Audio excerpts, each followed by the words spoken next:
नमस्कार, जय भीम, नमो बुद्धाय। साथियों, 2 दिन से पूरे भारत में राजनीति के क्षेत्र में ये चर्चा का विषय बसपा सुप्रीमो बहन मायावती जी ने अपने भतीजे को अपना उत्तराधिकारी घोषित किया है। बहुत जो बड़े स्केल के मीडिया हैं या सोशल मीडिया या प्रिंट मीडिया में सब जगह ये एक चर्चा का विषय बना हुआ है और ये चर्चा का विषय बनने के साथ साथ कुछ लोगों के आलोचना का भी विषय बन गया है। और आलोचना केवल इतनी, बहन जी ने परिवारवाद को बढ़ावा दिया है। मान्यवर काशीराम साहब ने परिवार से दूर रहकर इस संगठन को चलाने का निर्णय लिया था, ये बात सच है। वक्त, परिस्थितियां, समय काल परिस्थिति के अनुसार हर चीज में बदलाव जरूरी है। भारत की जितनी भी पार्टियां हैं वो सब इस बात का दावा करती हैं कि वो परिवारवाद से दूर हैं, लेकिन एक एक को देख लीजिए। आज राजे महाराजे जितने भी हैं, उनके वंशज, उनके कोई ऐसा व्यक्ति नहीं है उत्तराधिकारी के रूप में उसको ना नामित किया गया हो या देश की राजनीति में वो प्रभावशाली कदम न उठा रहा हो। मुलायम सिंह जी जब जीवित थे, जब उन्होंने अपने पुत्र को उत्तराधिकारी बनाया तो उनके रिश्तों के रिश्ते कोई व्यक्ति नहीं बचा।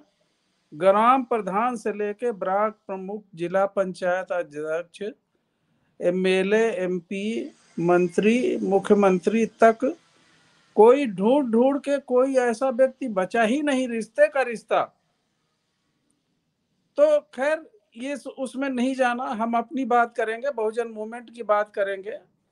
बहुजन मूवमेंट, इस बहन मायावती जी कभी अपने परिवार के साथ नहीं रही, कभी अपने परिवार को साथ में नहीं रखा, कभी अपने परिवार को महत्ता नहीं दी। जब वो 4 बार मुख्यमंत्री रही तो उनके जितने भी घर के लोग हैं, भाई बहन, उनके पास कोई फटकता नहीं था, कोई सिफारिश लेके नहीं जाता था। ये एक आदर्श प्रस्तुत किया बहन जी ने। आज उनकी जो अवस्था हो चली है, जो बहुजन मूवमेंट इस समय जो स्थिति है, वो थोड़ा चिंतनीय तो है, उनके लिए भी चिंतनीय है और बहुजन समाज के लोगों के लिए भी। उन्होंने अपने जीते जी अपने कार्यकाल के दौरान माता प्रसाद साहब को मुख्य सचिव बनाया। पीएल पूनिया उनके इतने नजदीक उनके वो पूरा शासन चलाने वाले पीएल पूनिया, और किनका नाम ले, ब्रिजलाल को अपनी मौके, उनकी जो सीनियरिटी को दूर हटाकर उनको जो है डीजीपी बनाया। तो इस तरह से उन्होंने, ऐसा नहीं है, और भी तमाम स्तर के छोटे से लेके बड़े स्तर तक के अधिकारियों को उन्हें चुन चुन कर अपनी जगह दी। अब सवाल ये उठता है कि आकाश आनंद को उन्होंने अपना उत्तराधिकारी बना दिया है, तो बहन जी ने स्वयं ये कहा कि मैंने जिन जिन को जिम्मेदारी दी, उन्होंने अपना ये समझ लिया कि अब हम ही सब कुछ हैं, अब हम ही इसके कर्ता धर्ता बन जाए। जब थोड़ा सा बहन जी ने शक्ति दिखाई तो पार्टी छोड़कर चले गए, चाहे स्वामी प्रसाद मौर्य हो, नसीमुद्दीन सिद्दीकी। आज वो लोग जो बाबा साहब का नाम ले लेके और इस मिशन मूवमेंट को चला रहे थे, आज वो बीजेपी और आरएसएस और कांग्रेस का मिशन चलाने में उनको मजा आ रहा है। तो ये कैसा बहुजन संघर्ष, कैसा बहुजन मूवमेंट, ये इनकी असलियत खुद सामने नजर आ रही है। तो बहन जी ने जिस पे विश्वास किया वो अपनी उम्मीदों पे खरा नहीं उतरा। अब एक, चाहे वो, ये अलग बात है कि वो उनका भतीजा है, भाई का लड़का है, लेकिन और भी बहुत से रिश्तेदार हैं और बहुत से रिलेटिव हैं, किसी को फटकने नहीं दे दी। अपने केवल आकाश आनंद को क्यों चुना?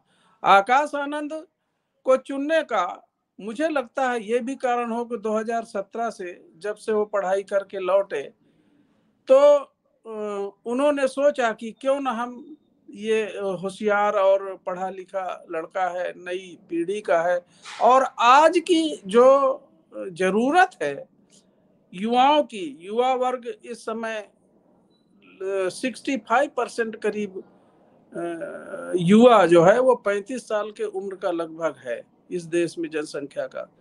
तो एक जरूरत है, तो उन्होंने ये सोचा कि हम इनको अपनी ये जिम्मेदारी दे के और हो सकता है कि ये मूवमेंट को सफल करें। तो उन्होंने जब से 2017 के बाद उन्होंने जिम्मेदारी दी, तो समाज में उनकी जो काम करने की इच्छा शक्ति है, जो उनका जज्बा है, बहुजन महापुरुषों के संघर्ष वो उनमें दिखी।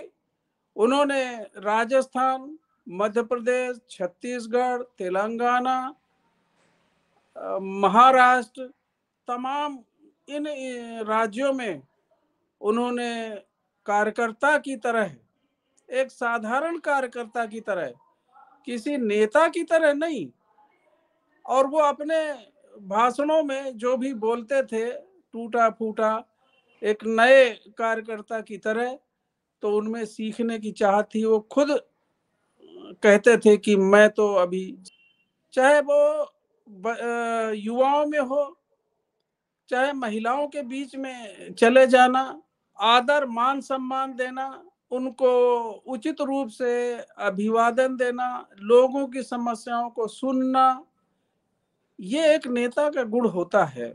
4-5 साल से लगातार और पिछले विधानसभा चुनाव में भी जिस तरह से उन्होंने स्टेट में जा जा के रैलियां या जनसभाएं, पैदल यात्राएं की, तो लोग उनसे जुड़े, लोग उनकी तरफ आकर्षित हुए। जो लोग बहन मायावती से मिल नहीं पाते थे, बहुजन समाज पार्टी से उनको थोड़ा सा कुंठा थी कि हम किससे कहें, तो लोग उन आकाश आनंद से मिलना शुरू किए, उनसे अपनी बात कहना शुरू किया। और आकाश आनंद ने खुद एक मीटिंग में कि बहुजन समाज पार्टी में कुछ लोग उपेक्षित हैं या कुछ लोग शिकायत कर रहे हैं, कुछ कमियां हैं, अब वक्त आ गया है कि इन कमियों को दूर किया जाए, लोगों की बात सुनी जाए। तो ऐसा निश्चित है कि ये मूवमेंट के बहुजन समाज पार्टी में कुछ हो या ना हो, मैं इसे ले लेता हूं, इसकी गारंटी पूर्ण विश्वास के साथ लेता हूं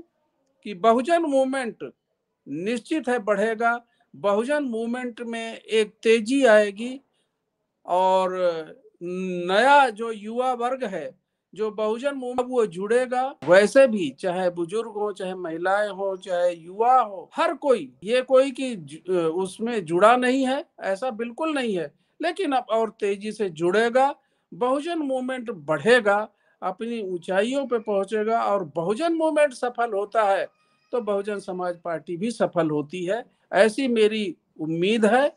और ये बहन जी का कदम बहुत सराहनीय है। उनकी दूरदृष्टि, जो उनकी पकड़ है राजनीति में, समाज के साथ में जो गणित होता है, जिस विश्वास के साथ उन्होंने ये बागडोर सौंपी है, और बागडोर ऐसी भी नहीं सौंपी जो लोग लगता है कि सब लुट गया, अब तो कुछ नहीं बचा उनके हिस्से में, जो चिल्ला रहे हैं, जो दुनिया भर की आलोचना कर रहे हैं, ऐसा कुछ भी नहीं है। उन्होंने जिम्मेदारी सौंपी काम करने की। आए हुए पदाधिकारी सब लोग थे, उनसे खुद बहन जी ने कहा कि आकाश आनंद को काम दीजिए, आप लोग इनका उपयोग करिए, इनको लगाइए। खाने की उनकी सोच है। जिम्मेदारी ऐसी भी नहीं कि वो अलग बैठ गई और तुम जो मर्जी है करो, जहाँ जैसा है चलाओ। वो एक कार्यकर्ता की तरह उनको समर्पित किया है इस मूवमेंट के लिए। उम्मीद करते हैं एक मूवमेंट में पहुंच उनके साथ होगी, हर व्यक्ति उनसे मिल सकता है, कह सकता है अपनी बात, आगे बढ़ाएंगे, सबकी राय को वो मान्यता देंगे, ऐसी मेरी उम्मीद है। जय भीम, नमो बुद्धाय, नमस्कार।